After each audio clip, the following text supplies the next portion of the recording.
Hey everybody, welcome back to my tutorial series on how to create websites using HTML and PHP. And so today what we're going to be doing is we're going to be working with MySQL databases today. So that way you can pull data from your database and put it right into your HTML code. So let's go ahead and get started. So in the last tutorial I showed you how to download and set up MAMP. So MAMP includes a MySQL server, which is excellent. So what you need now is you need some software to talk to the MySQL server. And so if you're on a Mac, I would recommend downloading SQL Pro. It's a really good program. It's free, and it's very nice to work with databases. So fire up SQL Pro. And right here, you're going to want to go ahead and click on the Socket tab. You can name this whatever you'd like, but all you have to do is type root and then password root, click connect. Right? So this is our local database on the system. Click choose database. We're going to add one. So we're going to just call this tutorial. If I can spell it right. Tutorial. Click add.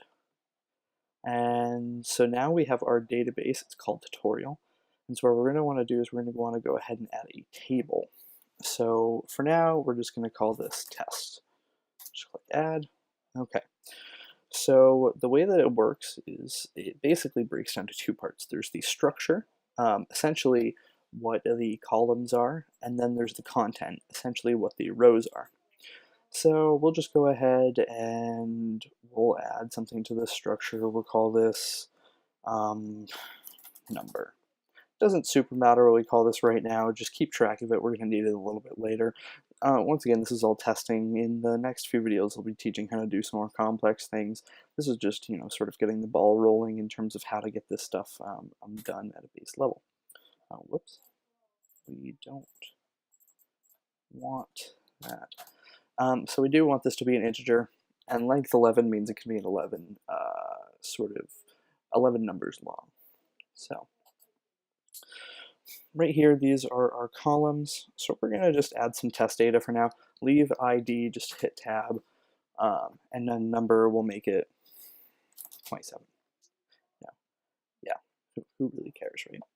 So it automatically filled in ID 1, and as you fill in columns, it will auto increment this ID, which is really nice because that allows you to call that specific row by its ID and get all the data out of it. So we'll just 938, sure. Okay, so now we have some information in our database. Let's head over to Visual Studio Code. And so I've added a couple of files here. You'll be able to download these in the description below. This database file here just contains a simple function in PHP that will query the database. I'll sort of just run this down. So this opens the database.ini file and it just reads the data from it. This just adds a layer of abstraction so that way it's harder for hackers and attackers to be able to read the database information, because if they had direct access to the database, that would obviously be pretty bad. So what we're trying to do here is this is a try-catch statement. So we're trying to connect to the database, and we're trying to send, well, we're preparing the query, then we're sending it or executing it, and then we're getting the data back if we want it, and then we're returning the data to the original call of the function. And if it fails, we're just going to go ahead and echo the error and then return error. And then connection equals null. We're done our query. Just taking a quick look at database.ini right here. For if you're using MAMP, you're just going to want this to be localhost, this to be root, this to be root. However, you're going to call this table whatever this actually shouldn't be table. This should be database. And you're going to call this database whatever you named it here. I called it tutorial, so we'll make this tutorial. We'll save that. Head back over here. We're going to actually call this database because I just changed it in the other file, so I have to change it here. But when you download it, it should already say database for both of these. Excellent. So let's open up our index.php file. And so what we're going to do here is we're actually going to have some PHP before the HTML. So we're going to open our PHP tags. And then what we're going to do is we're going to have what's called an include once. So what this does is this will include our database.php file, which means in our index.php file, we'll be able to call this function right here because it's included in this file. Okay, great. So how do we query the database? Okay, well, so what we do is we're going to do cache. So cache declares a variable in PHP. So we're just going to call this variable data. Data is equal to query. And so this is a little bit of SQL syntax that I'll show here. Select all from our table. So what do we call our table here? We called it test. Select all from test where ID is equal to 0. Let's go with that. And then we need a semicolon at the end, or else it will throw an error. Beautiful.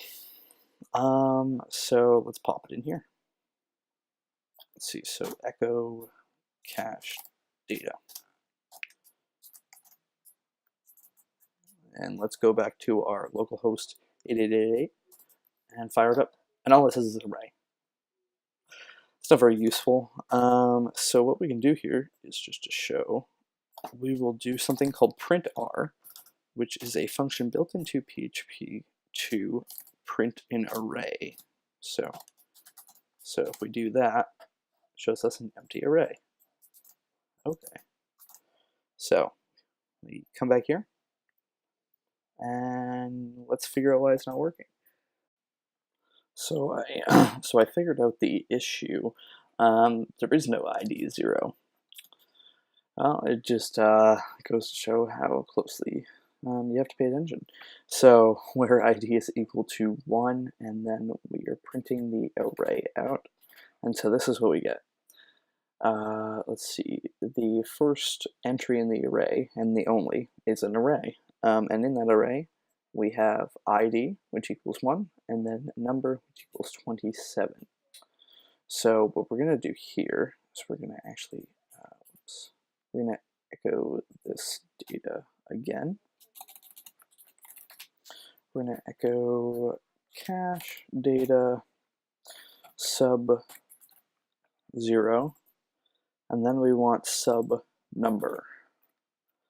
So this will give us our number from the database, and make sure that this is in quotes or double quotes since it is a string. So if we do that, we get 27, and so the number is 27. Or whoops, the number is, did I say that? No, it didn't. The number is 27, and it's pulling that from the database. So let's just change that to, change that to 2. The number is 938, and this is being pulled straight from our database. So in the next video, I'll show you how to build something a little bit more complex using SQL databases in PHP.